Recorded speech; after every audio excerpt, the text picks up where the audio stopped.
दोस्तों नमस्कार। Exam instructor Girdhar YouTube channel पर आपका स्वागत है। तो दोस्तों देखो, समीक्षा अधिकारी की चल रही आर ओ टीजीटी पीजीटी की तैयारी, जिसमें हिस्ट्री आती है, हिस्ट्री सामाजिक विज्ञान में आती है, हिस्ट्री पीजीटी में आती है, करेंट अफेयर करंट में सबसे ज़्यादा इतिहास आती है। तो अभी मध्यकालीन इतिहास चल रहे हैं, इसका ये 12वां भाग है और इसके ये खंड शिक्षा अधिकारी और आर ओ सबके लिए महत्वपूर्ण है, एक एक टॉपिक। इसलिए आप लोग इसको ध्यान से सुने और जो नए हैं चैनल को सब्सक्राइब कर लें, शेयर ज़रूर कर दें। तो ये अंक है शेरशाह सूरी का। तो शेरशाह सूरी के बारे में पूरा जानेंगे, इसने कैसे अपने आप को दिल्ली के तख्त पर स्थापित किया था। इसने हुमायूं को हटा दिया था, हुमायूं को हटा के खुद बैठ गया था ये। तो हुमायूं 15 वर्षों तक 1540 से 1555 तक दिल्ली से निर्वासित रहा, भटकता रहा। इसी समय 1542 को अमरकोट के किले में अकबर का जन्म हुआ था। ये हम लोग पिछले वीडियो में देख चुके। अब शेरशाह, जिसका नाम था फरीद, शेरशाह के बचपन का नाम क्या था? फरीद। हुमायूं को अपदस्थ करके दिल्ली के सिंहासन पर बैठा, किसके नाम से? शेरशाह सूरी के नाम से। शेरशाह सूरी के नाम से बैठा ये। और शेरशाह ने अपना राज्याभिषेक कराया था 10 जून 1540 को आगरा में कराया। 10 जून 1540 को इसने अपना राज्याभिषेक कहाँ कराया था? आगरा में। 10 जून 1540 को शेरशाह सूरी का राज्याभिषेक कहाँ होगा? आगरा में। शेरशाह ने गद्दी पर बैठकर मारवाड़ पर आक्रमण किया। जब ये गद्दी पर बैठ गया 40 में, तो सबसे पहले इसने मारवाड़ पर आक्रमण किया। उस समय वहाँ का राजा मालदेव था। मारवाड़ का राजा कौन था? मालदेव था। राजपूतों के शौर्य से प्रभावित रहा। ये राजपूतों के शौर्य से प्रभावित रहा। उसने कहा था, मैंने मुट्ठी भर बाजरे के लिए दिल्ली का साम्राज्य अपने हाथों से खो दिया। बताओ, ये इतना प्रभावित मारवाड़ था। तो शेरशाह सूरी ने ये कथन कहा था कि मैंने मुट्ठी भर बाजरे के लिए, मुट्ठी भर बाजरा क्या, छोटा सा, उससे बुराई लेके मैंने दिल्ली का साम्राज्य अपने हाथों से खो दिया। इतना ताकतवर था ये राजपूत राजा मालदेव। मारवाड़ के पश्चात शेरशाह ने चित्तौड़ की ओर ध्यान दिया। चित्तौड़, इस समय यहाँ का शासक था राणा उदय सिंह। उदय सिंह था जो अल्पवयस्क था, उसने समर्पण कर दिया था, क्योंकि छोटा था, वो नाबालिग था उदय सिंह।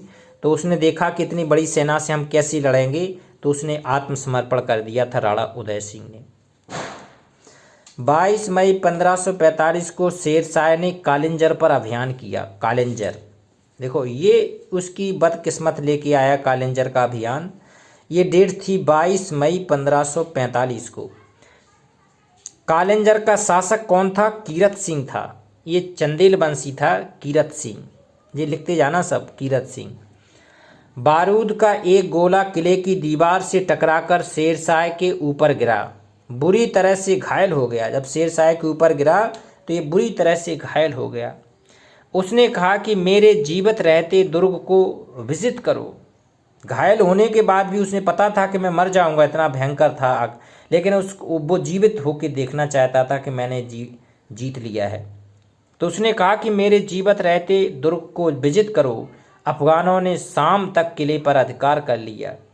प्राण त्यागते समय शेरशाह ने कहा, खुदा की दया है, यह मेरी अंतिम इच्छा थी। उसने कहा कालिंजर का किला जीतना ये खुदा की दया है और मेरी अंतिम इच्छा थी जिसको मैं पूरा कर सका। ये उसकी इच्छा थी कि मैं इस किले को जीतता हुआ देख के मरूं मैं। अल्प शासन में शेरशाह ने काफ़ी सुधार किए। इसने अपने शासन में बहुत सुधार किए। भू राजस्व व्यवस्था इसने मुख्यतः रैयतवाड़ी थी। रैयत क्या होती है? रैयत होती है गांव के हर व्यक्ति, हर रैयत से सीधे के सीधे लिए जाना, उसे कहती हैं रैयतवाड़ी व्यवस्था। तो ये अल्प शासन में शेरशाह ने काफ़ी सुधार किए। भू राजस्व व्यवस्था मुख्यतः रैयतवाड़ी थी। जिसमें किसानों से संपर्क किया जाता था, किसानों से सीधा संपर्क स्थापित किया जाता था इस रैयतवाड़ी व्यवस्था में। शेरशाह ने भूमि माप के लिए गज ए सिकंदरी का प्रयोग किया। ये क्वेश्चन खूब आता है एग्जाम में, गज ए सिकंदरी का प्रयोग किसने किया था? ये गज ए सिकंदरी भूमि माप की इकाई थी और ये शेरशाह ने इसको भूमि माप के लिए प्रयोग किया था, गज ए सिकंदरी का शेरशाह ने। भूमि का मापन बीघा में किया जाता था और बीघा बताओ कब से? शेरशाह के समय से जो बीघा चल रहा है, आज भी बीघा चलता है। बीघा, प्रत्येक बीघा का क्षेत्रफल था 3600 वर्ग गज। एक बीघा कितना का होता था?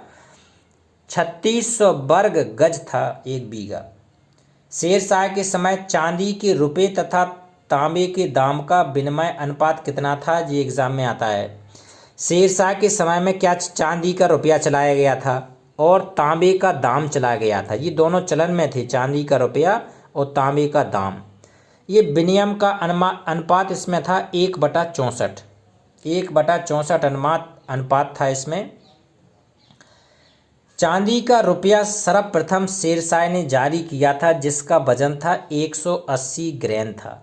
देखो ये भी एक क्वेश्चन बनता है कि ये चांदी का रुपया सर्वप्रथम किसने चलन में लाया था, किसने चलवाया था? ये तो ये शेरशाह सूरी ने इसको चलवाया था। इसका वजन था 180 ग्राम था, 180 ग्राम। बंगाल के सोनार गांव से लेकर इसने एक जीटी रोड डलवाया था, जो आज भी कहते हैं जीटी रोड के नाम से प्रसिद्ध है। कहाँ से कहाँ तक गया था ये जीटी रोड? सोनार गांव से लेके, बंगाल के सोनार गांव से स्टार्ट हुआ और आगरा, दिल्ली, लाहौर होते हुए पंजाब अटक, पंजाब में एक स्थान है अटक, अटक तक इसकी सीमा थी। इसे शेरशाह सूरी मार्ग कहा जाता है। बाद में से लॉर्ड ऑकलैंड ने जीटी रोड रख दिया है। इस शेरशाह सूरी मार्ग पहले कहा जाता था grand trunk road. GT road किसने किया था? अब पेपर में ये आता है कि ये जीटी रोड का नाम किसने किया था? ये लॉर्ड ऑकलैंड ने किया था, जब अंग्रेज आ गए थे तब। शेरशाह ने 4 बड़ी सड़कों का निर्माण भी कराया था। देखो बताओ, इतने कम समय में इसने इतनी बड़ी बड़ी सड़कों का निर्माण करा दिया इतना, तो इसलिए इतिहास में इसको स्वर्ण अक्षरों में इसको याद किया जाता है, इसकी सुधार कार्यों द्वारा, इसके विकास कार्यों द्वारा।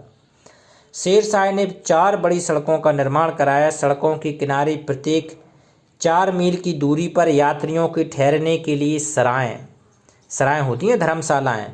तो इसने बताओ इतनी अच्छी व्यवस्था की थी। हर 4 मील पे सराय मिलती थी, जहां लोग ठहरते थे, ठंडा पानी पीते थे, वहां रुकते थे, जिसको रात में रुकना वहां रुक जाते थे।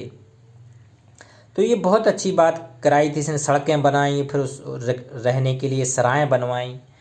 एक है पद्मावत किताब लिखी है मलिक मोहम्मद जायसी। इसी के राज दरबार में रहता था और इसने ये आता है कि मलिक मोहम्मद जायसी किसका दरबारी कवि था? मलिक मोहम्मद जायसी ये शेरशाह सूरी का था। ये पद्मावत इसने लिखी है। शेरशाह का प्रसिद्ध मकबरा कहाँ पर है? ये प्रश्न आता है। सासाराम बिहार में इसका मकबरा है। सासाराम बिहार में शेरशाह सूरी का मकबरा है। और शेरशाह के 2 पुत्र थे। कौन थे? आदिल खान और जलाल खान। आदिल खान और जलाल खान। ये योग्य ना थे, ना तो आदिल खान योग्य था ना जलाल खान। जितना योग्य ये शेरशाह सूरी था, जब ये 5 साल बाद ये मर गया, बकाया 10 साल में पूरी सूरी वंश खत्म हो गया।